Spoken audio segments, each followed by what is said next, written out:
Sin límites, porque tu vida es hoy, con el doctor Rafael Ramos.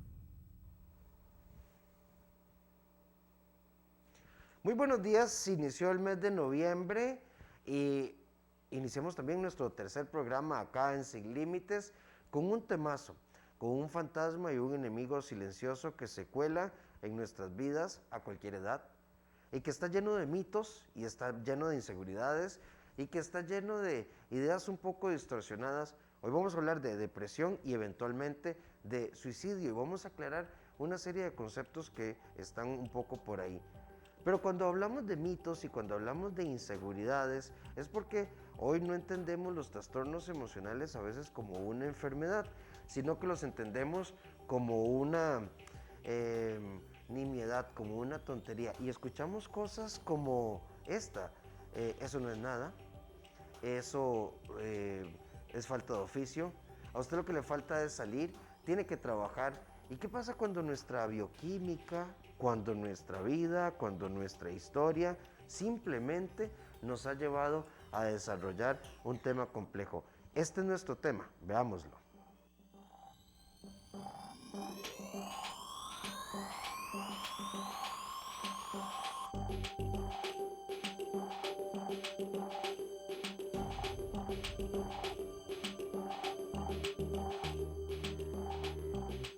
Cuenta de nuestras estadísticas y nos vamos a dar cuenta de que muchísimas veces nosotros tenemos esto en nuestras casas.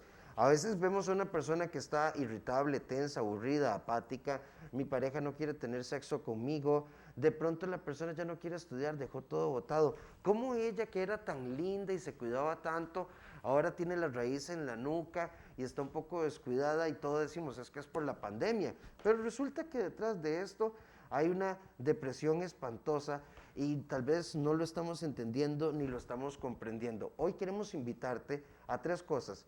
Uno, a prestar mucha atención porque vamos a definir qué es y qué no es depresión. Dos, qué apoyos tenemos que darle a la persona que está en depresión y cómo la familia se ve impactada por un proceso depresivo. Y tres, comprender factores de riesgo en torno al suicidio, que es importante aprender a leerlos. Pero antes, en nuestra sección Confía en Vos, vamos a escuchar a la doctora Ivania Calvo que nos tiene un mensaje. No tengo paciencia con mis hijos. Escucha este mensaje.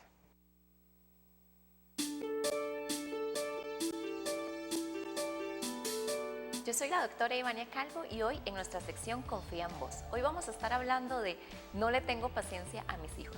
Y es que definitivamente la paciencia es un gran don, pero en realidad es un valor que debemos de practicar, sobre todo cuando somos padres y tenemos esos chiquitillos que nos están copiando y están modelando nuestra conducta. Entonces lo que le puedo recomendar, número uno, es como detenernos en el momento que estamos un poquito ofuscados y contar, respirar y comprender que solo son niños y que están aprendiendo. Tenemos que tener mucha empatía, ponernos en el lugar que están ellos. También es válido tomar un tiempo fuera para nosotros como adultos, porque recordemos que tenemos muchas cosas a veces en la cabeza y nos desesperamos muy fácilmente. Entonces, nos retiramos, nos calmamos, pensamos lo que pasó y llegamos con una solución. Y así también le estamos dando grandes ejemplos a nuestros hijos del autocontrol y la resolución de conflictos. Los espero en el próximo programa.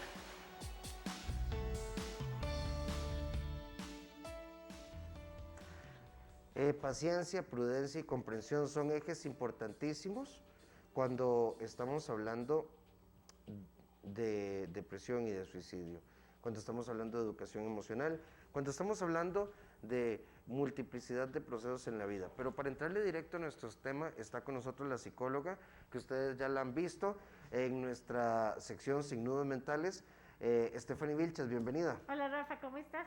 Muy bien, gracias a Dios. Muchas gracias por invitarme nuevamente. No, las gracias a vos. Y está con nosotros el psiquiatra Mauricio Campos. Bienvenido, Mauricio. Muchísimas gracias, Rafael, por la invitación. De veras, un gusto y un honor estar acá el día de hoy acompañándoles. Mauricio, empecemos con vos. ¿Cómo entendemos depresión? ¿Cómo darme cuenta que hay una depresión? Porque tenemos la asociación de depresión como sinónimo de tristeza y la tristeza no describe el 100% de un cuadro depresivo. Claro. Mira, es importante hablar del tema de hoy y de la relación precisamente de la depresión con el suicidio, porque precisamente el suicidio es esas complicaciones que lastimosamente vemos asociadas a la depresión y que no quisiéramos que estuviera ahí, pero lastimosamente está, especialmente en un momento tan difícil como el que estamos viviendo a nivel mundial, con una pandemia y una cuarentena que ya lleva 10, 11 meses, ¿verdad?, de estarnos afectando. La depresión no es una tristeza fuerte, es más allá que una tristeza. Es una situación que verdaderamente habla de un cuadro psicopatológico, habla de un cuadro neurobiológico, hay aspectos psicológicos y biológicos que están involucrados en una depresión, donde cada vez vamos entendiendo que hay una alteración neurobiológica a nivel cerebral y que esto influye en una serie de comportamientos y conductas alteradas, que es lo que vamos viendo y lo que el médico o el psicólogo, cuando atendemos al paciente, podemos detectar en esos signos y síntomas.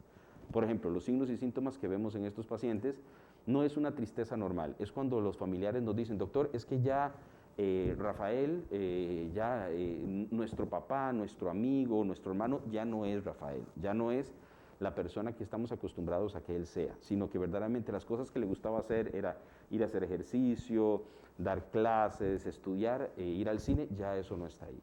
Y lastimosamente, entonces esto va avanzando y avanzando a un punto donde la persona ya no disfruta de hacer las cosas que antes le gustaba hacer. También está asociado mucho, en muchas ocasiones, en la mayoría, una sensación de fatiga, de cansancio y una sensación de tristeza muy profunda la mayor parte de los días y la mayor parte del día. Asociado a esto hay otros síntomas, ¿verdad?, que uno, digamos, también pregunta y evalúa para ver, digamos, el nivel de intensidad de esa depresión.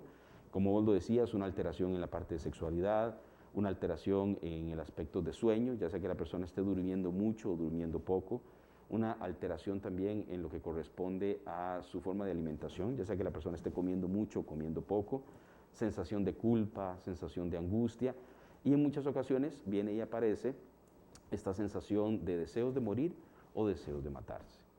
Mauricio, antes de hablar con Stephanie, y creo que es importante tal vez dejar esto claro, ¿depresión no es sinónimo de suicidio o sí es sinónimo de suicidio? ¿Mito o realidad? Mira, si pudiéramos hablar de un trastorno asociado al suicidio o que va de la mano del suicidio, es la depresión. Sin embargo, no podemos decir específicamente ni estadísticamente que todas las personas que se suicidan están deprimidas. No tenemos una forma de averiguarlo del todo. Sí podemos inferir que muchas de esas personas que se suicidaron posiblemente tenían un trastorno depresivo, puede tener también algún tipo, otro trastorno psiquiátrico, pero tampoco es la idea de pensar que cada persona que tiene alguna situación de ideación suicida tiene per se un trastorno psiquiátrico de fondo, aunque lo que hay que entender acá también es que, digamos, muchos de estos trastornos se solapan a través de que la persona está tratando de vivir una vida normal y no las detectamos por diferentes razones, ¿ok? Antes, Stephanie, invitarles a todas las personas a que se conecten con nosotros a través de las redes 93.1 FM, pero también a través de FIDECR para que nos hagas llegar tu comentario. Stephanie, ve lo que nos dice ya Dora Gamboa en Facebook. A veces sentimos que todo lo que hacemos no sale bien y pasa por la mente eso. ¿Para qué vivir si todo sale mal? Y tras de eso, solo te señalan, solo te critican. ¿Cómo se vive, verdad? Porque la depresión tiene un rostro en lo que digo, en lo que hago y lo que pienso. Y a veces pensamos así, precisamente, que todo me sale mal. Sí, Rafa, tenemos que hablar un poquitito, como decía Mauricio, que la depresión es un trastorno del estado de ánimo. Entonces, este comentario puede estar ligado a sentimientos de desesperanza y puede estar ligado también a una depresión. O sea, es importante ver el caso en particular, ¿verdad? Pero el tema con la depresión es que es como un filtro, como los filtros de Instagram, ¿verdad? Que uno se pone y no están viendo uno la realidad.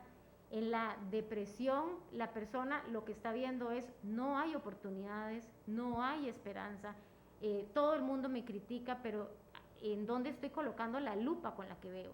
¿En dónde estoy enfocando mi atención, verdad? Entonces tenemos que ver y entender sobre todo qué es lo que está pensando y sintiendo esa persona. Por eso es muy importante la valoración psicológica y psiquiátrica para ver si lo que está sintiendo es algo emocional netamente o es algo en su bioquímica cerebral que está haciendo que su percepción tenga ese filtro. Algo que queremos dejar claro en el programa de hoy es que rara vez una persona entra en un cuadro depresivo de un momento a otro. Y tal vez, Mauricio, podríamos aclarar cuáles son los factores predisponentes o mantenedores de un trastorno depresivo. Claro. Como vos lo dices, normalmente no vemos que una persona, mira, inmediatamente después de una semana cayó en depresión, sino que es algo a lo cual se va entrando poco a poco y con lo que la persona va empezando a experimentar y de un momento, pues ya posterior, la familia empieza a decir, ya hay cambios persistentes en esta persona que nos indican que ya no es la misma que conocíamos. Por ejemplo, hay algunas situaciones específicas que podrían producir depresión, como cuando una persona vive un duelo no resuelto, un duelo fuerte, y en estos momentos, por ejemplo, que estamos con la pandemia, es importante hablar de la depresión y el duelo. ¿Por qué? La depresión y el duelo habla de que son situaciones que perdemos, son aspectos de nuestra vida con los cuales estábamos seguros, cómodos, nos sentíamos en una situación amigable y de una u otra forma esto se va perdiendo. Por ejemplo, las personas que están perdiendo su trabajo, las personas que están perdiendo su salud, las personas que están perdiendo esa posibilidad de tener factores protectores que anteriormente funcionaban, como ir a la playa, ir al gimnasio, ir a clases, ver a sus amigos. Pensemos en los chicos que estaban pudiendo ir al colegio y que este iba a ser su año de graduación. Todos esos factores que le dan sabor a la vida, cuando se van perdiendo, pueden predisponer a que una persona se deprima. Y especialmente hablemos de la situación de perder un ser querido por un duelo, por ejemplo, como están pasando las muertes por COVID, o las muertes relacionadas con todas las situaciones que estamos viviendo. Todos estos aspectos pueden irnos influyendo en que una persona, si no lo trata a tiempo y si no se trata de la forma adecuada, ya sea a nivel de psicoterapia, farmacoterapia o ambas, ¿verdad? Que en muchas ocasiones es necesario esa interacción entre el psiquiatra y el psicólogo trabajando juntos para prevenir y para trabajar, la persona puede ir entrando poco a poco en una depresión y ir viviendo una serie de aspectos que le afecten a nivel de su vida. Stephanie, hay algunos comentarios aquí. Recuerden entrar a nuestras redes FIDES-CR y comentar la transmisión en vivo. Por ejemplo, Ana Lorena, ¿y si decidimos no decir nada? Porque si uno lo dice es que uno quiere dar lástima. Magali nos dice, Mabel, perdón, un hijo mío está pasando por algo similar, tiene 8 meses en teletrabajo por la pandemia y está pasando un momento difícil porque dice sentir ansiedad y pensamientos negativos. Hay 3 elementos fundamentales en el manejo de un proceso depresivo. Bueno, tal vez un elemento global importante. Comprendamos que es un trastorno emocional y que podemos considerarlo sí como una enfermedad que tiene tratamiento. Pero a nivel del entorno implica empatía, es comprender a la persona, implica acompañamiento y, Stephanie, este acompañamiento sin presión, pero tampoco en la lógica esa tonta de que la gente, no, es que hay que dejar que alguien toque fondo y se hunda para que se levante, porque en este proceso, como nos dirá Mauricio, podría haber un punto de no retorno y podría haber un suicidio. Mira, Rafa, yo te voy a poner un ejemplo. Tengo una amiga muy querida, que es una amiga hermana, que ella le dio una septicemia y quedó con un riñón mal. Entonces, ella está con el riñón como al 40% y el otro no funciona. Entonces, toda su familia, todos sus amigos, aprendimos qué puede comer y qué no puede comer. Entonces, aprendimos un montón de cosas alrededor del riñón que antes no sabíamos.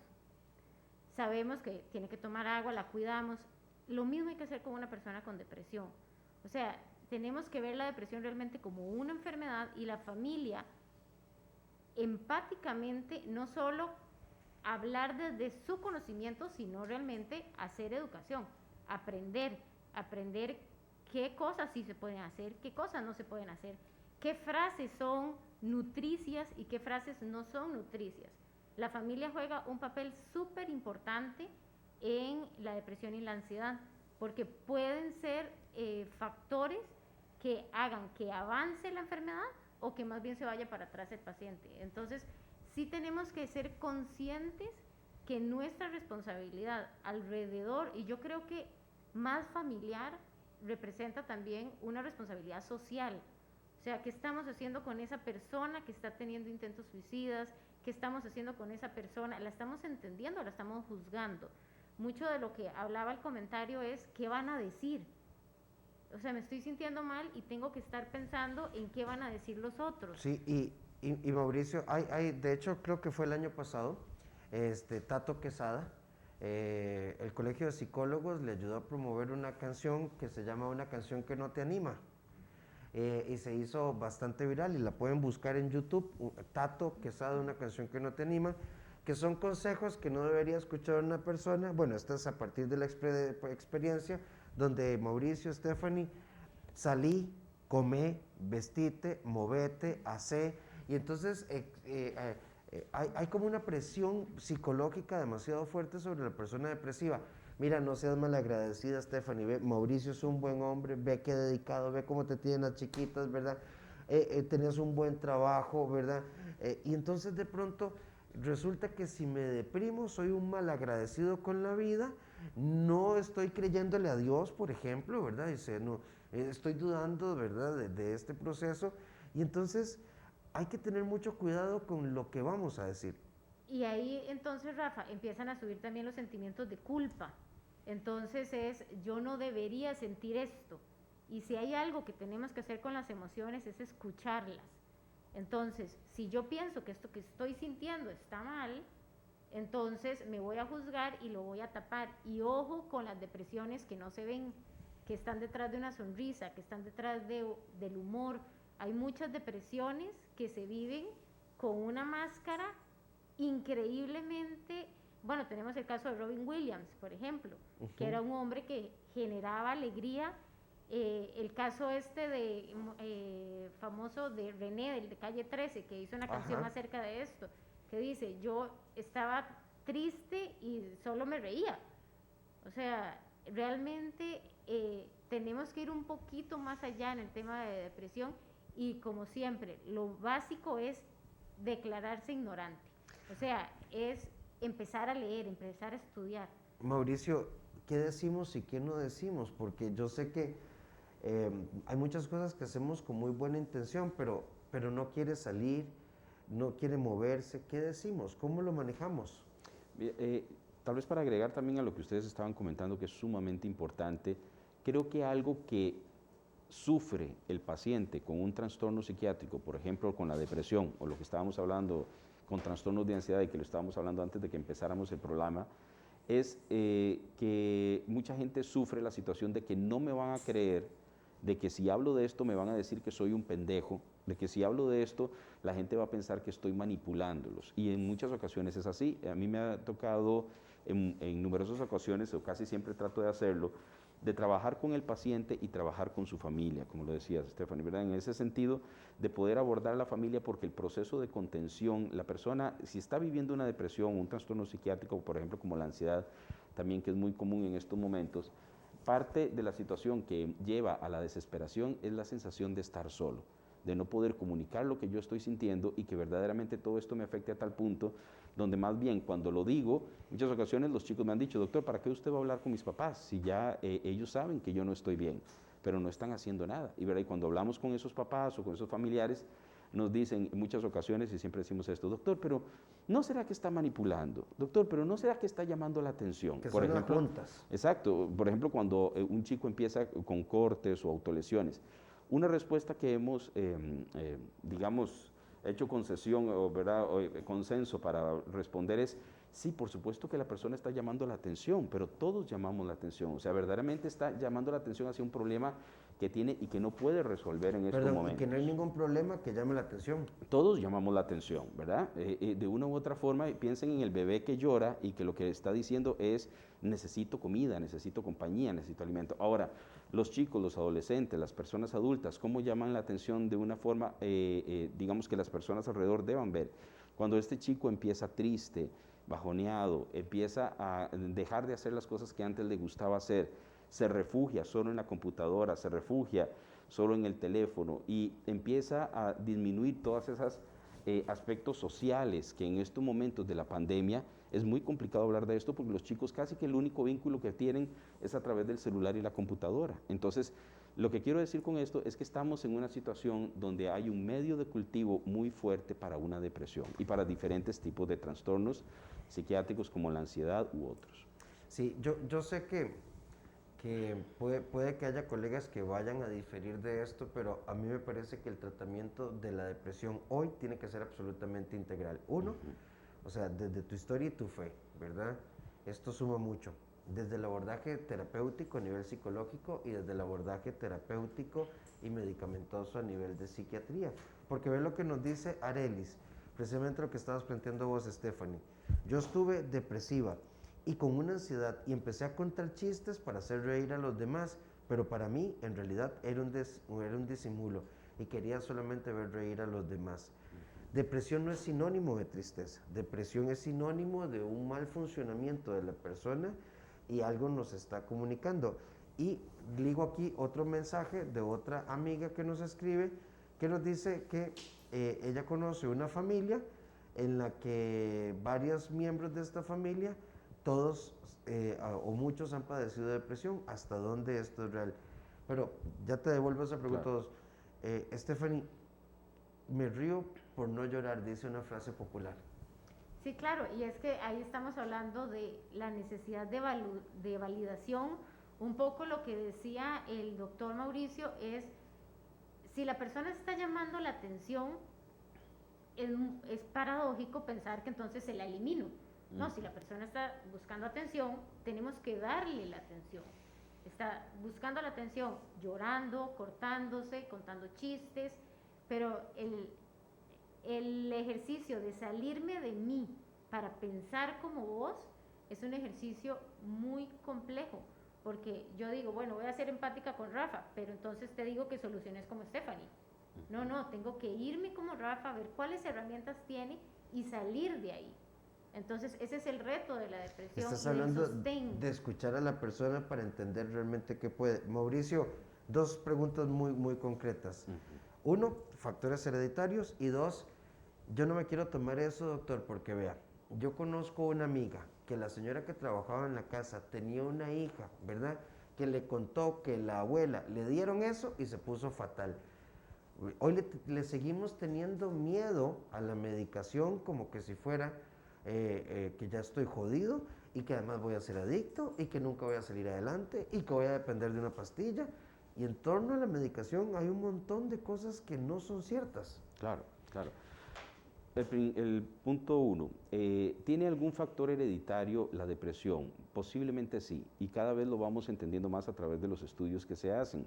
Se han hecho estudios entre gemelos, se han hecho estudios en gemelos que viven por separado, y se nota cómo en muchas ocasiones, ¿verdad?, uno desarrolla depresión en un contexto diferente y el otro desarrolla también depresión con los años en un contexto donde viven diferente. Entonces, esto es lo que nos habla, ¿verdad? Obviamente son estudios que se hacen a largo plazo y se puede ir evidenciando que hay factores genéticos hereditarios relacionados con la depresión. Ahora, ¿eso significa que si mi papá y mi mamá tuvieron depresión, a mí me va a dar?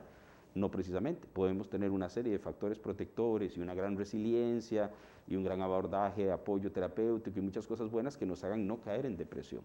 Pero sí tenemos que entender la depresión también como, por ejemplo, y a mí me gusta mucho utilizar esta forma cuando hablo con los pacientes, por ejemplo, con la hipertensión arterial. En muchas ocasiones mi abuelo tenía presión alta, mi papá tenía presión alta y en cierto momento de la vida yo desarrollé presión alta. Okay.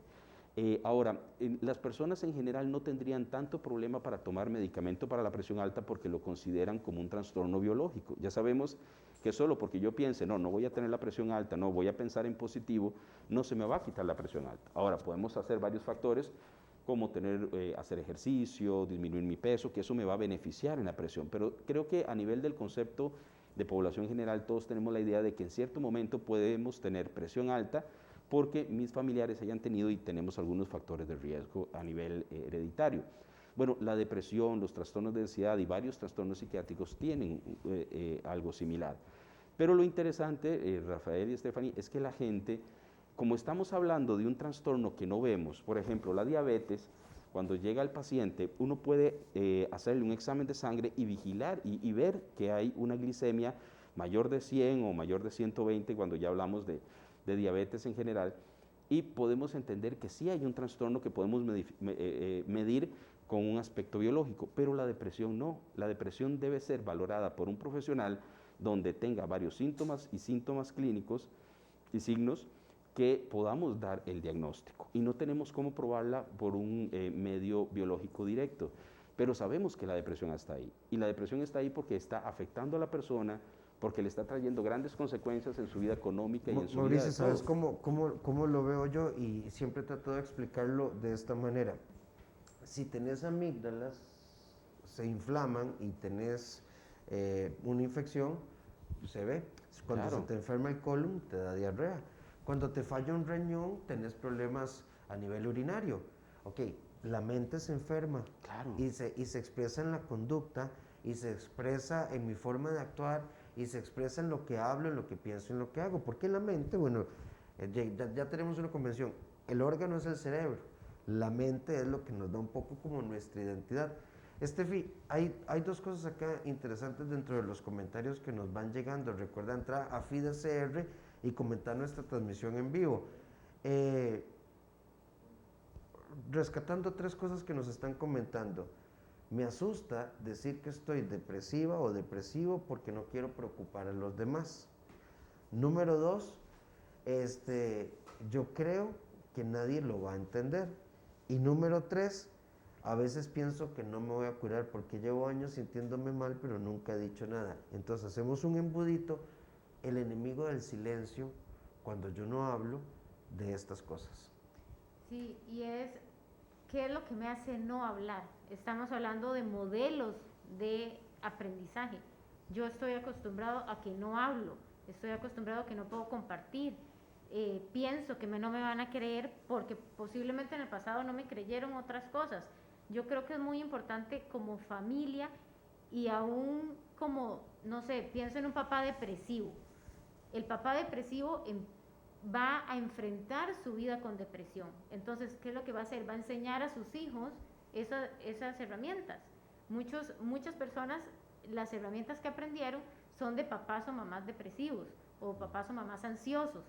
Entonces, son las herramientas que tienen. Hay gente que dice, yo no sé, esto yo siempre lo he hecho. O sea, siempre pongo el ejemplo de una familia que le tenía mucho miedo al 31 de diciembre. Y era que el papá el 31 de diciembre se deprimía. Entonces los hijos el 31 de diciembre era Un velorio. Era un velorio, era terrible.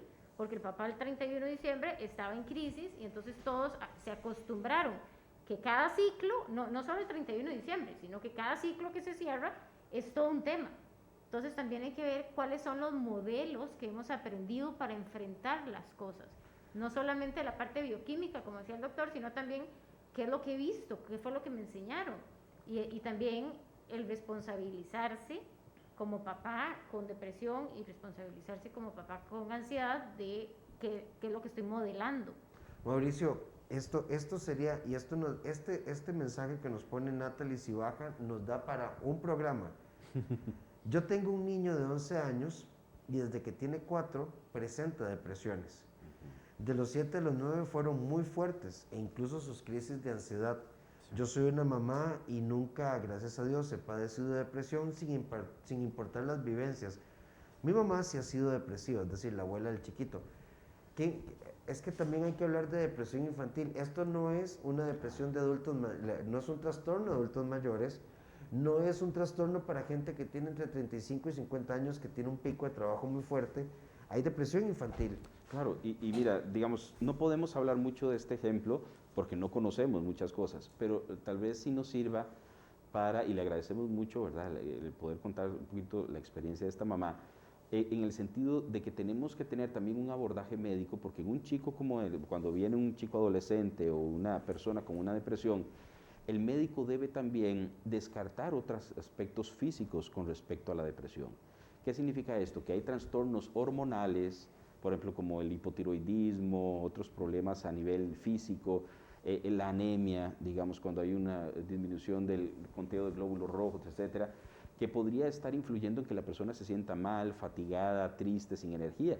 Entonces, es muy importante porque en muchas ocasiones podemos ver, "Oye, es que doctora o doctor, yo me siento triste". Bueno, pero hay que hacer toda una evaluación también física, médica, de por qué el paciente, ¿verdad? Y eso lo hace uno casi que en una primera cita, donde manda un chequeo general de exámenes de laboratorio y donde verificamos si todo lo demás está bien. Uno dice, bueno, esto se descarta y muy posiblemente sí estemos ante un cuadro depresivo. Ahora, cuando un chico empieza a tan temprana edad con cuadros depresivos, bueno, uno empieza a evaluar muchas cosas, familia, su vinculación, la situación de cómo el niño está interpretando las cosas, y se valora muy bien también la historia clínica, lo que hablábamos de la parte genética, ¿verdad? Porque hay ciertos tipos de enfermedades psiquiátricas también que se pueden manifestar en niños pequeños. Entonces, lo importante aquí es la atención a tiempo, el abordaje conjunto, ojalá entre psicología, psiquiatría y, bueno, obviamente el psiquiatra como médico, pero si no se puede acceder a un psiquiatra, entonces al médico inicialmente para ir haciendo las valoraciones. Sí. Doris Rojas nos dice, Stephanie, yo la viví a través de mi menopausia a los 43. Empecé a sentirme mal sin saber qué estaba pasando. Las personas me preguntaban que qué tenía, que si tenía problemas, porque mi mirada era muy triste. Y un día ya avanzada, yo sola me di cuenta que necesitaba ayuda, porque todas las mañanas me daba mucha tristeza, pero solo pensaba en cómo morir. De hecho, pensé en preparar un veneno. Y yo he hecho ejercicio por años. De mi familia nunca tuve apoyo. Una amiga ha sido la que me ha ayudado a salir del problema. Hoy tengo 52 años y se me ha repetido 4 veces. Y esto es importante en cualquier momento. Sí. Claro, la menopausia es un factor que merece mucho análisis. Pero lo que quiero rescatar es que nos demos cuenta de que lleva 10 años de trabajo en su trastorno depresivo, que es de procesos. Sí, y la apertura con la que habla me encanta. Ojalá todos los pacientes llegaran con esa apertura, ¿verdad? Muchas personas no llegan con eso, pero sí tenemos que saber que es un proceso que no se cierra. De pronto la gente dice, ya quiero que se me quite la depresión. No, es un proceso que no se cierra. Vamos a tener que seguir cuidando, vamos a tener que seguir haciendo seguimientos con el psiquiatra, seguimientos psicológicos. Vamos a tener que saber que es algo que nos acompaña. Sí, y eventualmente en este rango de edad, ginecología, endocrinología, eventualmente forman parte del tratamiento. Pero antes de seguir, precisamente quiero invitarlos a que vean nuestra sección Sin Nudos Mentales con Stephanie Vilches, que hoy está en vivo con nosotros. Y vamos a hablar de algo que tiene mucho que ver con el tema. La creatividad fortalece nuestras relaciones.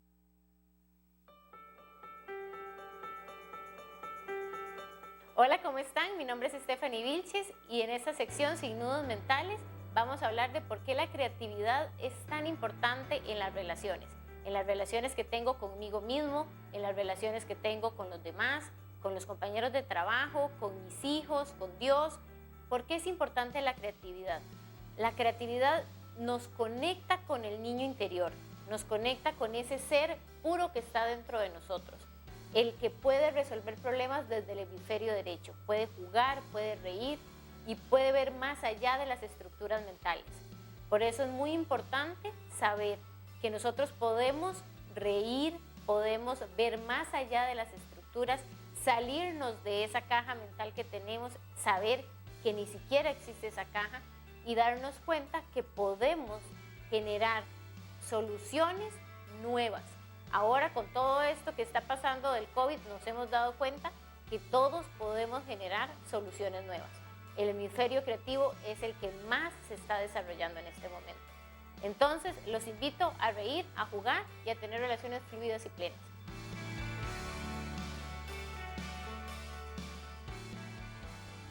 Al final es un tema de actitud, de disposición y de trabajo.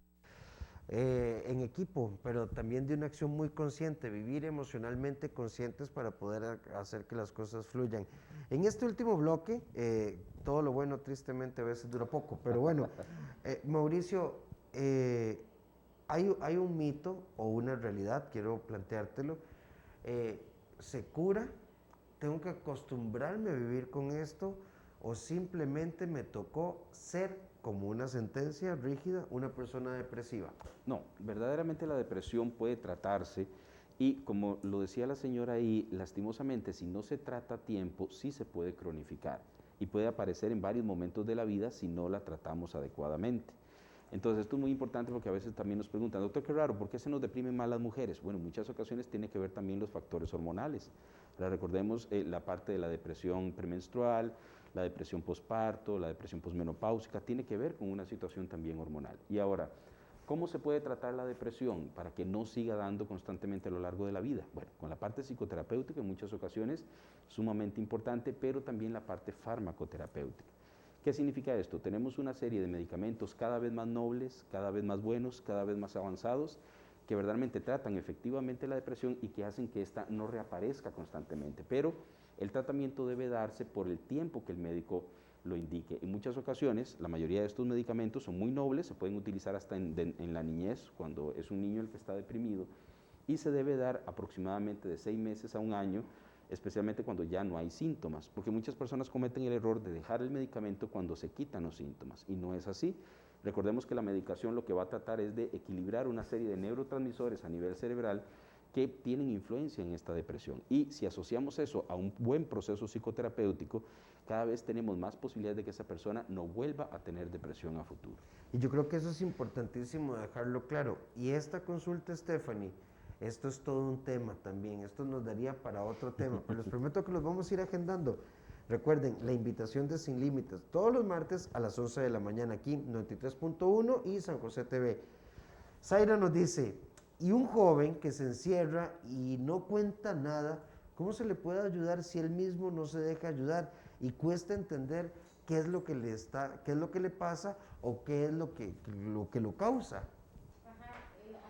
Tenemos que saber que hay 2 cerebros. Está el cerebro del cuidador, de la mamá, del papá, de quien esté en la casa, y el cerebro de la otra persona.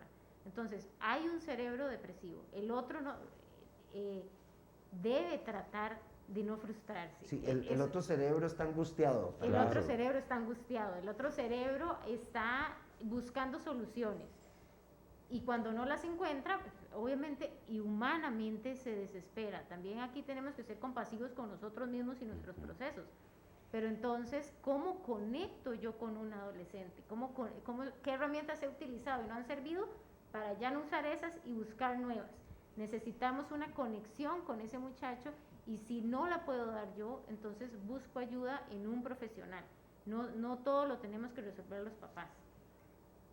Mauricio, y es un mundo muy angustiante y el tratamiento tiene que ser integral. Se trabaja directamente sobre el paciente, pero la familia tiene que formar parte del entorno, porque a veces, ¿y para qué voy a ir yo a acompañarlo al psiquiatra si el que tiene problemas es Stephanie?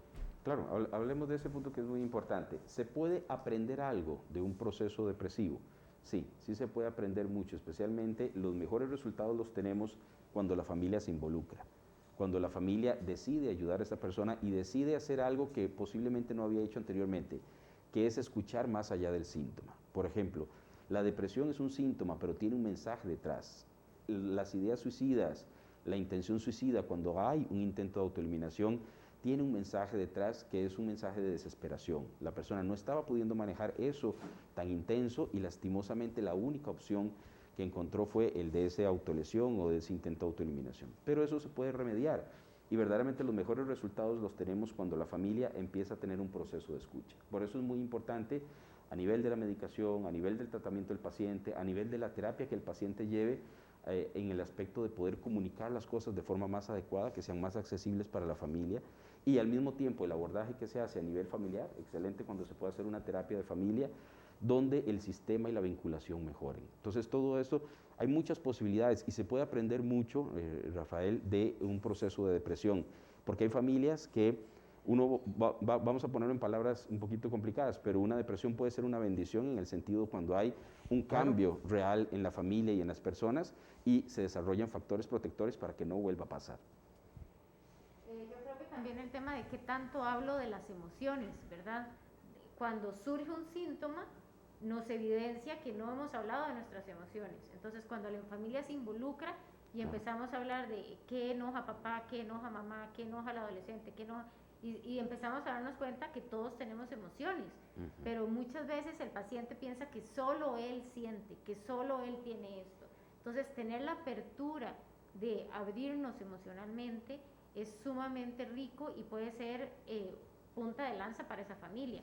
Sí, y en esta lógica que estás planteando, cuando vos en casa estás ahí y tu pareja, tu hijo, tu hija te dice qué está pasando, entonces vieras que me siento frustrado. ¿Y de qué? Si usted no hace nada, si aquí todo se le da, deberíamos pasarlo, contame, ¿qué te frustra? ¿A partir de qué? ¿Qué sentís? ¿Cómo lo ves? Explícame. Tiene que haber escucha. Algo que queremos dejar claro, y yo creo que Mauricio y Stephanie estarán de acuerdo conmigo en esto, no minimicemos una depresión, no minimicemos una tristeza crónica permanente, no minimicemos estas ideas, tampoco vamos a entrar en angustia cuando alguien dice, me quiero morir, no tengo ganas, quiero renunciar al trabajo, quiero dejar todo botado. Yo creo que como un tip práctico, yo sé que no existen tips en estos temas, pero como un tip práctico es saber que hay dos tipos de preguntas, la que juzga y la que conecta. Cuando vos me decís algo, yo digo, ¿pero por qué? Te estoy juzgando, pero, ay, ¿qué salida es la suya, Rafael? Pero si yo te digo, en serio, contame más, aunque yo no le vea ni pie ni cabeza a lo que me estás diciendo, pero contame más, ¿qué fue lo que pasó? Esas generan conexión, y cuando tengo conexión, entonces yo voy a poder corregir, acompañar. Claro, claro. Cuando damos una charla, digamos, para familiares o para profesores, todo acerca de prevención de suicidio, hablamos de la importancia de la escucha, y esto es precisamente que está diciendo Stephanie, es una escucha activa, es una escucha que logra captar lo que la persona verdaderamente está sintiendo, que hace que la persona se sienta respetada, se sienta que, mira, esta persona se está haciendo un canal, o sea, entendió lo que me está pasando, y que al mismo tiempo esta persona haga algo. ¿Qué significa ese hacer algo? Es pedir ayuda en muchas ocasiones. ¿De una depresión se puede aprender? Sí, podemos aprender a pedir ayuda a tiempo y podemos vincularnos de forma diferente para que esto no siga pasando. Y en muchas ocasiones las personas con depresión o con algún trastorno psiquiátrico, por ejemplo ansiedad, se sienten sumamente solas porque sienten que no son escuchadas. Entonces ojalá que estos programas funcionen para abrir esa escucha de las familias y que podamos preguntar más. Hay una palabra clave en este tipo de cosas que queremos recomendarles, y estoy seguro que los tres vamos también a coincidir: acompañamiento. Claro. Hay una pregunta que le hacen a uno cuando algún amigo, alguien, hoy vieras que se murió la mamá de Stephanie, voy para el velorio, ¿qué le digo a Stephanie? Le preguntan a uno como psicólogo, y mi respuesta es no sé, llega, y si ella quiere hablar, escuchas, si te hace preguntas, trata de responder, y si solo quiere un abrazo, y llorar con él o con ella. Acompañar es estar ahí al lado, es ir a caminar sin decir nada, es ver una película, es tomarnos de la mano. El acompañamiento va a crear cercanía, la cercanía crea confianza, y el acompañamiento, la cercanía y la confianza van a crear apertura, y ahí es donde la persona se va a abrir. Y retomo esto, una pregunta de contame, una pregunta amorosa, no una de ¿cómo? Fatal. Sí, y recordar el tema, siempre hay dos cerebros en esta interacción. Yo estoy acompañando a esta persona o quiero quitarla y hacer las cosas por él, ¿verdad? Mauricio. Muy bien. Yo creo que es un mensaje muy importante, pues el que se está tratando de dar hoy. La idea es que la depresión se puede tratar y podemos, al tratar la depresión, evitar su mayor consecuencia, que es el suicidio. Mauricio, muchísimas gracias. Con muchísimo gusto, Rafael, muchísimas gracias por la invitación y para servirles. Sí, y si ustedes quieren consultar con el doctor Mauricio Campos, pueden consultar en el 88 87 14 60. O al 22 50 15 08, tenemos una clínica en Desamparados, con varios profesionales, psicólogos, terapista ocupacional, terapista físico y, bueno, mi persona como psiquiatra, en lo que podamos servirles con mucho gusto. Y si ustedes dicen, pero aquí en Guanacaste, ¿dónde consulto? Porque Stephanie está aquí desde Guanacaste, es una excelente colega y atiende toda la zona norte del país. Sí, muchísimas gracias, Rafa. A mí me pueden encontrar en Equilíbrate Psicología en Instagram, y me pueden encontrar en el 8706-5300 en el Centro Médico de Huacas. Sí, y ya saben, Sin Límites, todos los martes a las 11. Llegó el momento de decirte gracias por acompañarnos, llegó el momento de invitarte a que desarrollemos cercanía, calidez y confianza. La depresión y cualquier otro trastorno emocional requieren siempre acompañamiento. No es de asustarse, es de ocuparse. Y para esto los invito a que vuelvan a ver el programa, queda acá en nuestras redes, en FIDECR, para que lo compartan en familia y lo comenten. Y antes de irnos, la próxima semana tenemos una cita a las 11 de la mañana para que no se lo pierdan, y vamos a tener un tema infantil. Pero antes te invito a ver nuestra sección Vuela Alto, y el mensaje de hoy es: busca el camino de la autorrealización como una conexión con la vida. Polet Barrantes con nosotros. Nos vemos la próxima semana. Gracias por estar aquí en Sin Límites. Soy Rafael Ramos y te invito a que te conectes en esta cita para crecer juntos.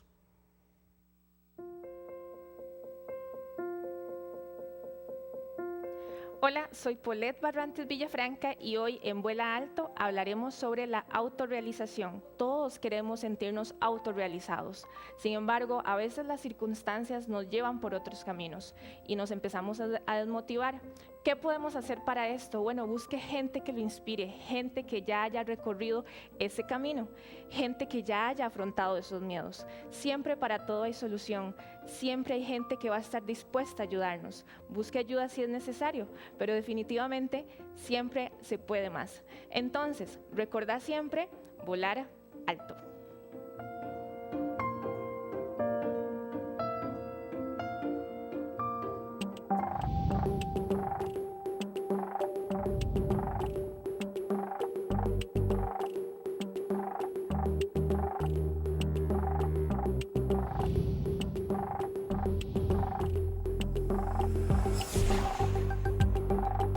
Sin Límites, porque tu vida es hoy, con el doctor Rafael Ramos.